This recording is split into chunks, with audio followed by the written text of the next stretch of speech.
The strangest thing happened to me the other day while I was folding laundry, of all things. What a mundane task that we do, don't we? And I was folding clothes and just picking things up one at a time, and I picked up a pair of red flannel pajama bottoms. They didn't belong to me. They didn't belong to my husband. They belonged to my son, JJ, who got married a few weeks ago, as many of you know. He doesn't live with us anymore. He's now with his wonderful wife, Rachel, and they are just starting their own lives, their own home. And when I picked up that red flannel pair of pajama bottoms, it really surprised me because tears began to well up in my eyes, began to run down my cheeks. I was kind of caught off guard, and when I began to think, what is wrong with me? That's when the Lord showed me, you know what, Laurie? You're going through a season of change, and it's a struggle. It's a struggle.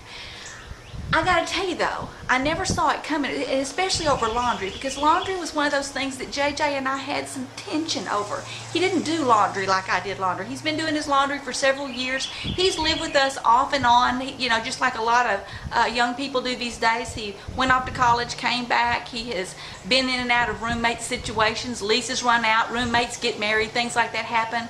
And back and forth, JJ would come, and he would always bring his laundry. And what he did with his laundry was he would let it pile up in the utility room for days. He would not pull it out of the dryer in a timely fashion. And so when I wanted to use the dryer, there was all of his stuff. Laundry for JJ and me was a point of contention. And so I would say to myself regularly, especially over the past few months as the wedding approached, one of these days, real soon, I'm never going to have to deal with JJ's laundry anymore. One of these days, all this mess is going to be out of here. And you know what? One of these days has come, and that day as I folded that laundry, I realized it really had come, and it surprised me because it made me cry. It made me cry. Change has come. Girls, today we're going to pick up our series that I started several weeks ago called Stronger, the 7 struggles that God will use to make you stronger. And the struggle that I'm going through right now is the same struggle that many of you are going through. It is a struggle with change, okay? With change. What's going on in your life right now? Maybe your house is full of little kids right now home for summer break, and it's a change from the routine that you've had over the past few months when school was in session.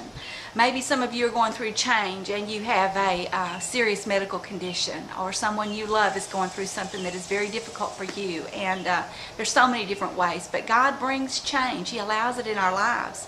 And what He wants us to do with this struggle that we face with change is He wants to make us stronger. And so that day, as I wept over those PJs, the Lord reminded me of what I'm to do in every season of life. And it's from Ecclesiastes chapter 3, where it says there in verse 1 that there's a season, there's an appointed time for everything, okay? There's an appointed time for everything.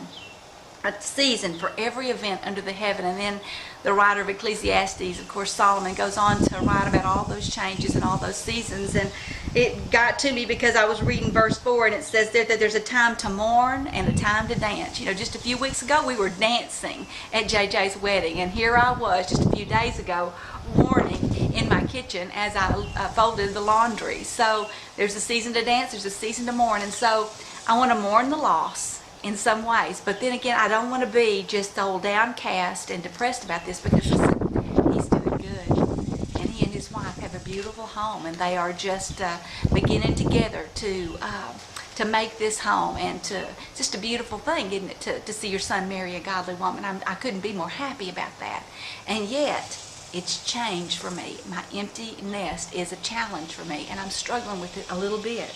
And so what the writer of Ecclesiastes says, and what the Lord's taught me, is there are 3 steps that I need to take when I'm going through a season and I'm struggling.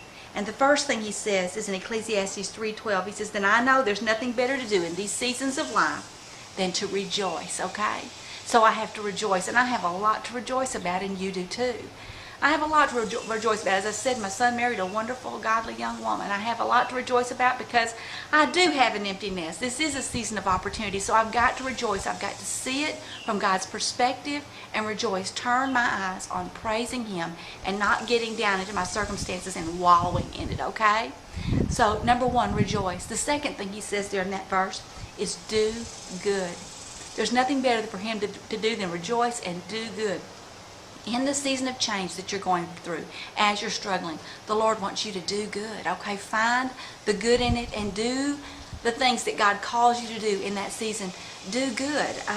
I can use this empty nest in so many different ways to do good, and I'm just asking the Lord every day to help me use this season in my life to do good. The third thing he says is in the next verse. He says, see good. See good. And that means I have to put myself in a positive frame of mind. Even as I go through this change, and even as you struggle with this change, we've got to see the good in it. Now, sometimes we can see it a lot easier than we can at other times. But what I want you to do is I want you to say, Lord, help me see the good. Help me see that this is for your good in my life. That Romans 8:28 principle that God works all things together for good to those who love him, okay, those who are the called. See the good in it. Rejoice. Do good. See good. Girls, if you want to grow stronger through your struggles and through seasons of change and all the other different kinds of seasons that we go through, as you struggle with change, you have got to rejoice, do good, and see the good in it. And you can grow stronger. I'd love to hear from you. If you're struggling right now with change in your own life, please post a comment. Let me know what you're struggling with. I'll pray for you. And I hope this has been an encouragement to you. It's been an encouragement to me. Listen, we're in a season of change here at the Cole House. You probably are too in different areas of your life. Girls, let's get stronger, even as we struggle with these changes. Thanks for joining me today on the porch, and I'll see you next week as we continue our series, Stronger. Bye, girl.